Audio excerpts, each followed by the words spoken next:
You want to become a recording artist. Where do I start? What do I buy? Who do I go to? Where are my resources? All right.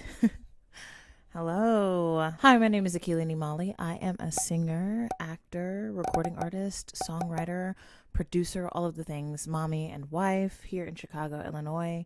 And I'm here giving you the real on how to just do it yourself. So I wanted to start with a recording session starter pack. You want to become a recording artist. Where do I start? What do I buy? Who do I go to? Where are my resources? In today's day and age, everything is at your fingertips, so it's very easy to get filled with a lot of misinformation and to go out there and spend your money on the wrong products when a lot of times you can just do it yourself or figure out a way to not have to spend any money at all. So I'm here to list all of the basic things that you need to start a recording artist career from your own living room. Now, if you want me to do a separate video on like the most cost-effective way to do this, I can definitely do that. Make sure to leave a comment down below. Before I get into this, please be sure to like and subscribe, share this video if it resonates with you, or if you want to share this with anyone that needs this information, do that as well. All right, let's get into it. So the first thing you are going to need is a mic, and this is in no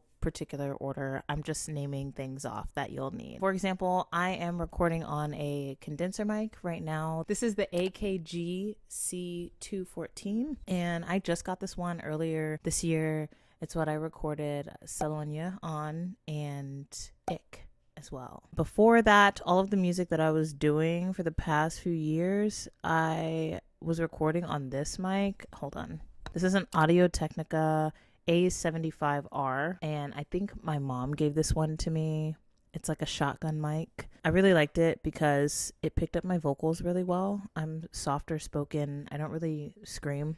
I guess you could say my voice is perfect for the recording studio. And I really appreciate that this captured like all of the elements of my voice without me having to try too hard. Next thing you'll definitely need is a mic cable. So the little thing that's attached to this mic,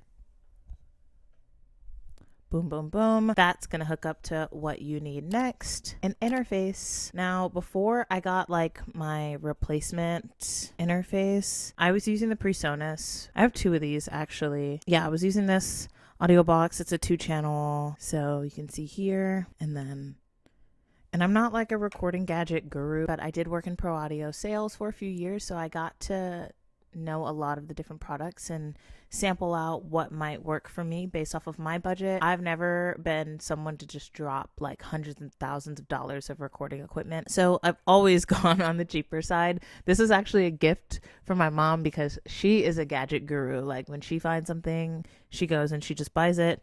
And once she finds the upgrade, she'll give me her hand-me-downs. Well, I made the most out of this hand-me-down until it literally gave out on me. Comment down below if you have any experiences with the PreSonus audio boxes kind of giving out on you, because I talked to a producer friend of mine and the same thing happened to him. But right now, until I can afford like a 4 to 8 channel one, because I do want to record full bands in my living room, that's like a tiny little dream of mine.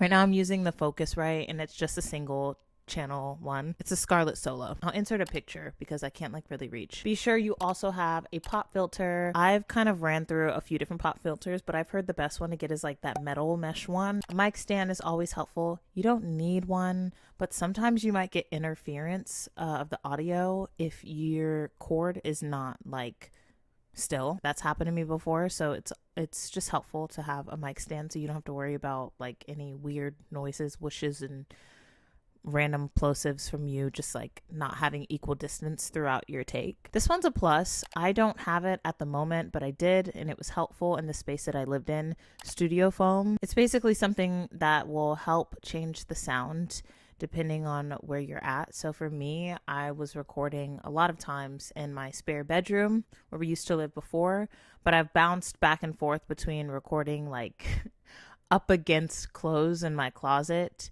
and just like smaller spaces with a lot more rug and fabricy material around me and above me. Do with that information what you will. If you have studio foam, I'm sure there's like a better way to set it up so that you do have that sound isn't like echoing off the walls, you know. This is another plus, but not a must have. If you're someone who outsources for mixing and mastering, you may not need this, but if you're someone who wants to get into mixing and mastering and you just want to have a better listen of your tunes without having to go into the studio or, you know, listen in your car speakers and then on your headphones, is studio monitors. My producer has the KRK something. I'll insert a picture right here. Another thing that's like not required but very, very helpful is a laptop or a computer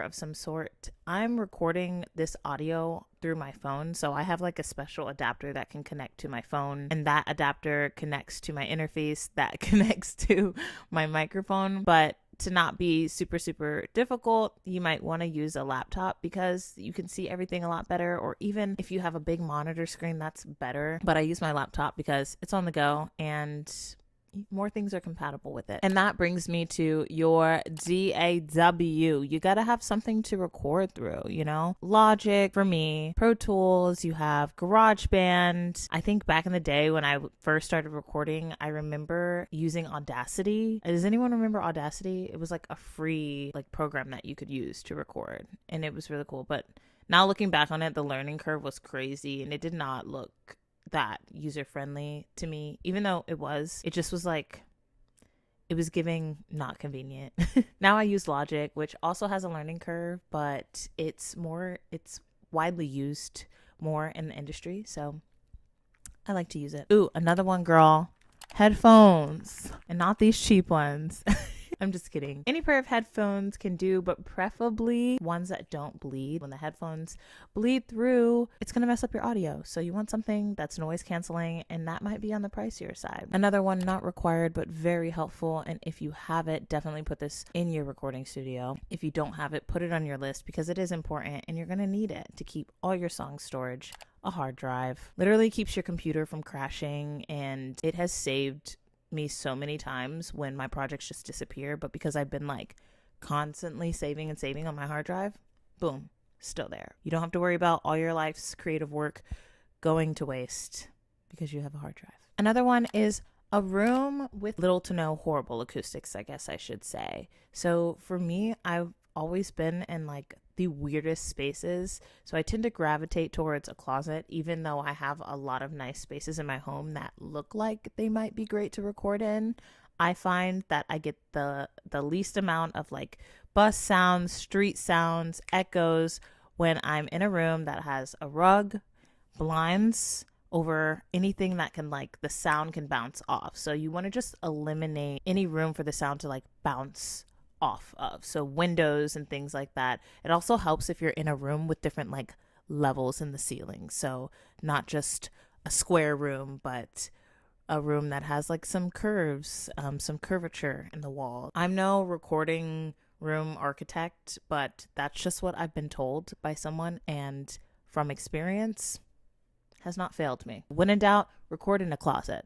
If that's your like, if you're trying to save money, cheapest option, record in a closet. You'll probably get the same sound that you can get in a studio. Last but not least, adapters. In the event that you have other musicians that come over, you're going to need, you know, 1/4-inch cables for your guitar player, multiple mic cables just in case yours blows out, things like that, or things that can connect to your iPad, your laptop, etc., because the worst thing ever is to have like a brilliant idea and you're ready to record, and then you don't have a freaking plug or a cord that connects everything. That's like the absolute worst. It ruins the whole vibe, and then you're like, I'm not inspired anymore. I'm pissed off because I spent 35 minutes looking for an adapter. All right, I'm sure I will do a more extensive video on this soon, but comment down below if this was helpful, or if there are any things that I may have missed, or if you have any questions, and I'd love to do a video on those topics. Again, thanks so much for watching. Make sure to subscribe, like, comment, all the things. Share this video if it helped you out. Don't forget to check out my music. If you want to support me, you can find me on bandcamp.com/Akili Ni Mali. I'm on there, or you can just check out my website, akilinimaliofficial.com. HEYYY.com. It has my entire discography on there. I'm also an actor, so you'll get to see a little bit of me on there as well. But yeah, support me, follow me, do all the things, and I'll see you in my next video. Bye.